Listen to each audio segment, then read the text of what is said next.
Kerala mural paintings are the traditional cultural reflection of art in Kerala.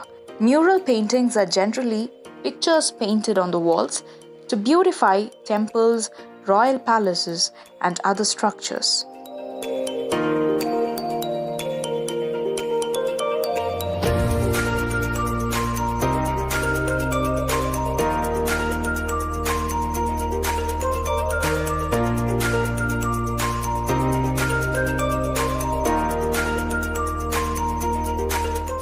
Each of the wall paintings are poems written by the mix of 5 colors with a brush. When the pleasing outliners are colored, a delightful artistry emerges.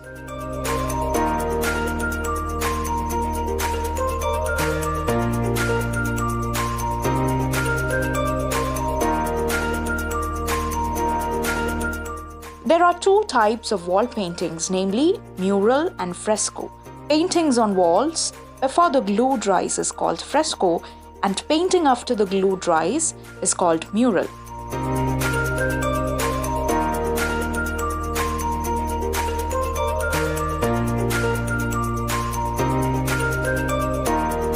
Biju B.S. is an artist who draws the colors of nature with a brush and fills the universe of colors with the artistic value of tradition.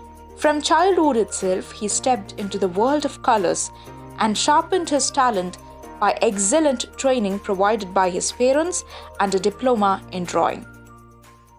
എൻ്റെ പേര് ബിജു എന്നാണ്. ബിജു അഴീക്കോട് എന്നാണ് അറിയപ്പെടുന്നത്. ഇപ്പം താമസം വട്ടപ്പാറയാണ്, തിരുവനന്തപുരത്തുള്ള വട്ടപ്പാറയാണ് താമസം. ഞാൻ ഏതാണ്ട് 25 വർഷക്കാലമായിട്ട് ഈ ചുവർച്ചിത്രം ചെയ്യുകയാണ്. അച്ഛനും അമ്മയെല്ലാം ചുവർച്ചിത്ര കലാകാരന്മാരാണ്.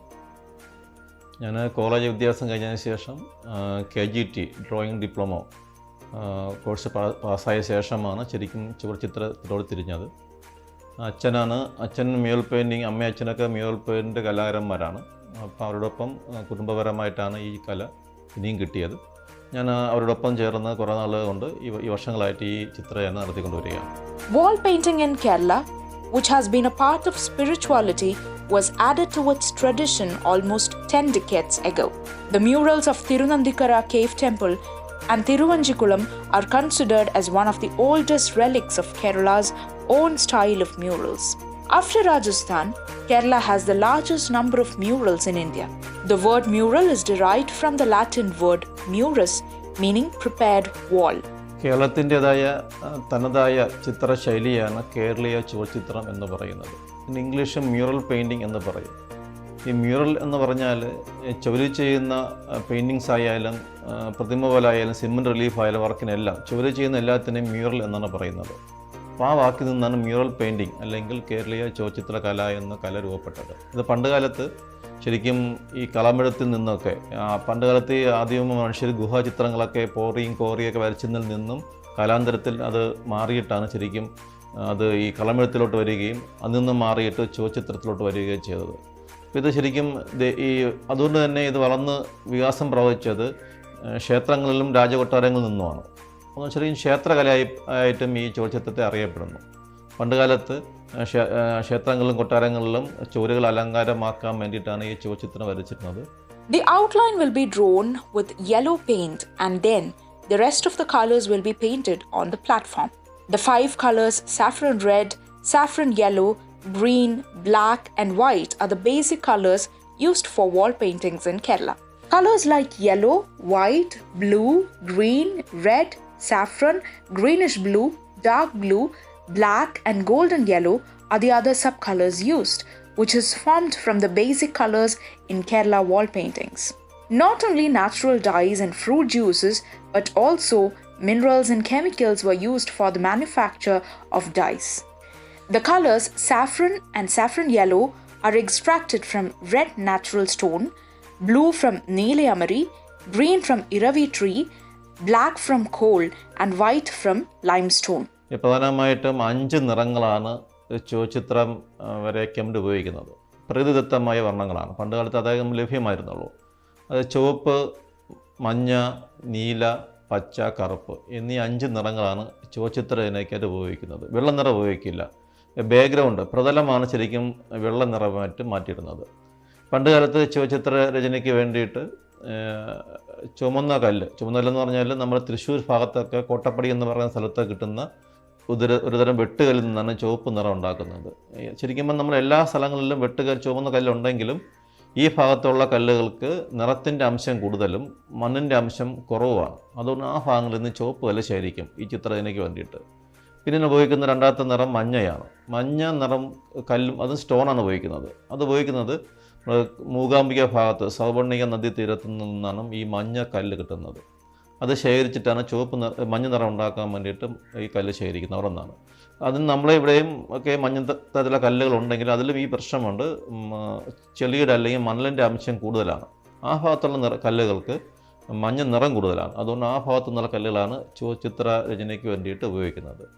പിന്നെ ഉപയോഗിക്കുന്ന മൂന്നാമത്തെ നിറം എന്ന് പറഞ്ഞാൽ നീല നിറമാണ്.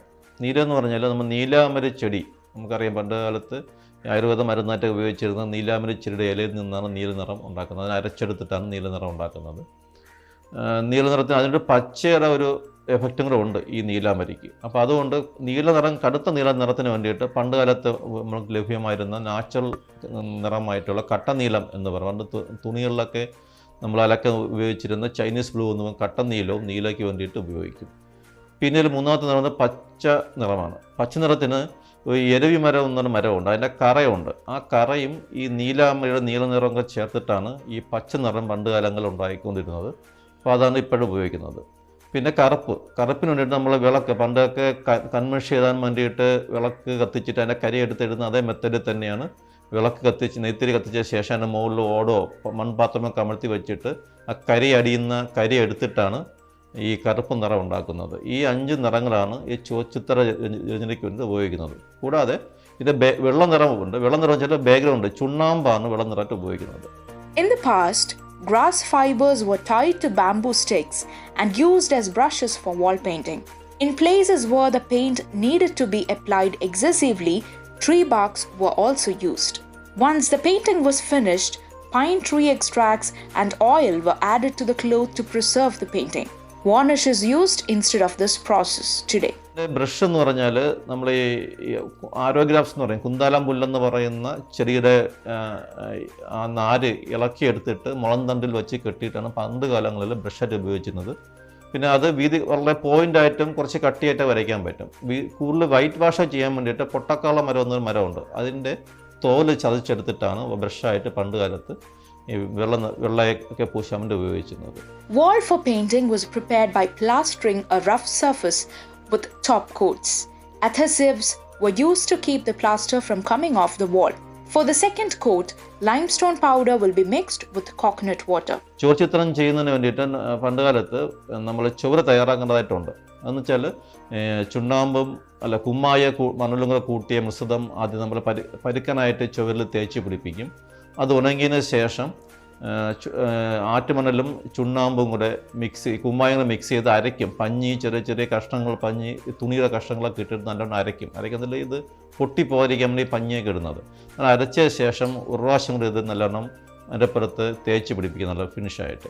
അതിന് ശേഷം അതിൻ്റെ പുറത്ത് ഒരു പുളി ഇലയുടെ അത്രയും തിക്നെസ് വരത്തക്ക രീതിയിൽ വളരെ ലൈറ്റായിട്ട് കരിക്കും വെള്ളത്തിൽ ചുണ്ണാമ്പ് മിക്സ് ചെയ്ത് അത് ചേർത്ത് ഒരു 10-20 പ്രാവശ്യമെങ്കിലും കുറഞ്ഞ പ്രാവശ്യം തലങ്ങനെ വിലങ്ങനെ വൈറ്റ് വാഷ് ചെയ്യും.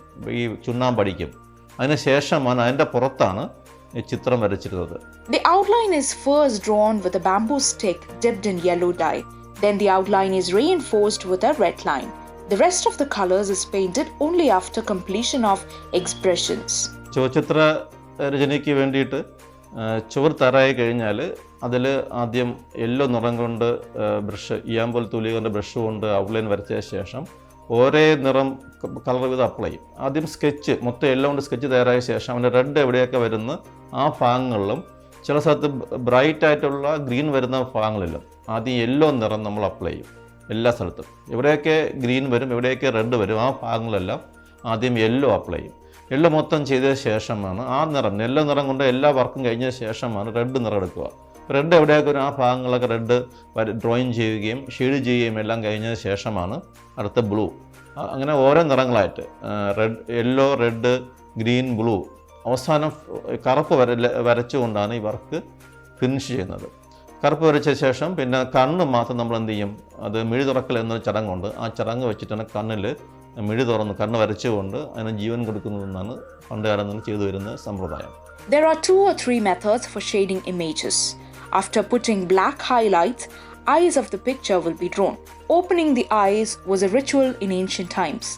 It is said that the opening of the eyes meant that the picture was brought to life. 2-3 തരത്തിലുള്ള ഷെയ്ഡിങ് മെത്തഡ് ഉപയോഗിക്കും. അതിൽ ഒന്ന് ഈ ചെറിയ കുത്തുകളും വരകളും ഇട്ടുകൊണ്ടുള്ള ഒരു രചനാ രീതിയുണ്ട്. അതൊന്ന്. രണ്ടാമത് ചെറിയ വാഷിംഗ് ചെയ്തുകൊണ്ടുള്ള രചനാ രീതിയുണ്ട്. പിന്നെ വെറും കുത്തുകൾ മാത്രം ഇട്ടുകൊണ്ട് ഡോട്ടഡ് വർക്ക് പോലെ ചെയ്യുന്ന രചനാ രീതി, ഷെയ്ഡിങ് ചെയ്യുന്ന രീതിയാണ്. ഈ 3 രീതിയാണ് ഇത് ചിത്രത്തിന് ഉപയോഗിക്കുന്നത്. ഈ ഫിഗറുകൾ ഷെയ്ഡ് ചെയ്യുന്ന സമയത്ത് ഒന്നുകിൽ ഈ ചെറിയ വരകളും കുത്തുകളും ഇട്ടുള്ള ഷെയ്ഡിങ്ങാണ് ഉപയോഗിക്കുന്നത്. ഓർണമെൻറ്റ്സ് മൊത്തം വാഷിംഗ് മെത്തേഡ് ഉപയോഗിക്കും. എന്തുകൊണ്ടാണ് ഈ കുത്തുകളിട്ട് വരയ്ക്കുന്നത് എന്നുള്ള പ്രശ്നം എന്ന് പറഞ്ഞാൽ, ഈ ചുണ്ണാമ്പ് പ്രതലം പെട്ടെന്ന് ഡ്രൈ ആവും. നമ്മൾ കളറകത്ത് വെച്ച് കഴിഞ്ഞാൽ ഉള്ളോട്ട് പെട്ടെന്ന് അബ്സർവ് ചെയ്ത് വലിച്ചെടുക്കും. അപ്പോൾ വാഷ് ചെയ്യാൻ പറ്റില്ല. വാഷ് ചെയ്താൽ പാച്ചസ് വരും, പാടുകൾ വരും. അതുകൊണ്ട് ഈ വാഷ് ചെയ്ത ശേഷം ഈ പാട് മാറ്റാൻ വേണ്ടിയിട്ടാണ് പണ്ട് കാലത്ത് ചുവര് വരയും ചിത്രങ്ങൾക്ക് കുത്തുകളിട്ട് അത് ഫിനിഷ് ചെയ്തുകൊണ്ടിരുന്നത്. ഇന്നും നമ്മൾ ഈ കാലഘട്ടത്തിൽ എല്ലാ ഈ നാച്ചുറൽ ഡേയ്സ് കളറിന് പകരം നമുക്ക് വാങ്ങാൻ കിട്ടുന്ന അക്രിലിക് കളർ ഉപയോഗിച്ച് വരയ്ക്കാറുണ്ട്. ആ സമയത്ത് നമ്മൾ എന്ത് ചെയ്യാറുണ്ട്, ഈ മെത്തേഡ് തന്നെ, കുത്തുകളിട്ട് വരയ്ക്കുന്ന മെത്തേഡ് തന്നെ നമ്മൾ മുന്നോട്ട് പോകാറുണ്ട്. The need and value of this art naturally rose as it left the conventional notion that paintings can only be drawn on wall. Today, these 5 colors works wonders on various surfaces like bamboo stalks, clothes, etc. പണ്ട് കാലങ്ങളിൽ ക്ഷേത്രങ്ങളിലും കൊട്ടാരങ്ങളിലും അല്ലെങ്കിൽ അങ്ങനെയുള്ള സ്ഥലങ്ങളിലും മാത്രം നടന്നിരുന്ന ചിത്രരചന ഇന്ന് കാലഘട്ടത്തിനനുസരിച്ച് അത് വികാസം പ്രാപിച്ചിട്ടുണ്ട്. ഇപ്പോഴത് ആധുനിക തരത്തിലുള്ള ക്യാൻവാസിലോട്ട് പകർത്താറുണ്ട്. ക്യാൻവാസ് ചിത്രങ്ങളായിട്ട്. ക്യാൻവാസിൽ നമുക്ക് നാച്ചുറൽ ഡേയ്സ് ഒന്നും വരയ്ക്കാൻ പറ്റില്ല, പകരം അക്രിലിക് നിറമാണ് അതിന് ഉപയോഗിക്കുന്നത്. ഇതേ സെയിം മെത്തേഡിൽ 5 നിറങ്ങൾ ഉപയോഗിച്ചുകൊണ്ട് അതും വരയ്ക്കും. കൂടാതെ നമ്മൾ ഈ മുളം തണ്ടുകളിലും ഈ ഡിസൈൻ ഈ മ്യൂറൽ ശൈലി ചെയ്യാറുണ്ട്. പോട്ടുകൾ, ടെറാക്കോട്ട പോട്ടുകളിൽ, വസ്ത്രങ്ങളിൽ, ഫാഷൻ്റെ ഭാഗമായിട്ടുള്ള വസ്ത്രങ്ങളിലും, മുണ്ടിലും ഷർട്ടിലും ചുരിദാറിലും സാരിയിലും ഒക്കെ ഇത്തരത്തിൽ ചിത്രം വരച്ചിട്ട് വിപണന സാധ്യത കൂടുതലാണ്. ശരിക്കും ഒരു വ്യാവസായിക അടിസ്ഥാനത്തിൽ തന്നെയാണ് ഇപ്പം എല്ലാവരും ഈ ചുവർ ചിത്രത്തെ കാണുന്നത്. അത് അക്രിലിക് കളർ കൊണ്ട് വരയ്ക്കാൻ താല്പര്യമുള്ളവർക്ക് അത് കുറച്ച് കോസ്റ്റ്ലി കുറവാണ്. പക്ഷേ നാച്ചുറൽ ഡേയ്സ് കൊണ്ട് വരയ്ക്കുന്നുണ്ടെങ്കിൽ കൂടുതൽ സമയം എടുക്കും, അതിൻ്റെ വരയ്ക്കുന്ന റേറ്റ് കൂടുതലായിരിക്കും. The palette of 5 colors, each narrating countless tales, is a hallmark of spirituality and Indian culture. This visual symphony, accentuated by distinctive black lines known as Mashiyarutha, epitomizes traditional elegance. These elements uniquely blend to capture India's rich cultural legacy, vividly showcasing its enduring artistic spirit.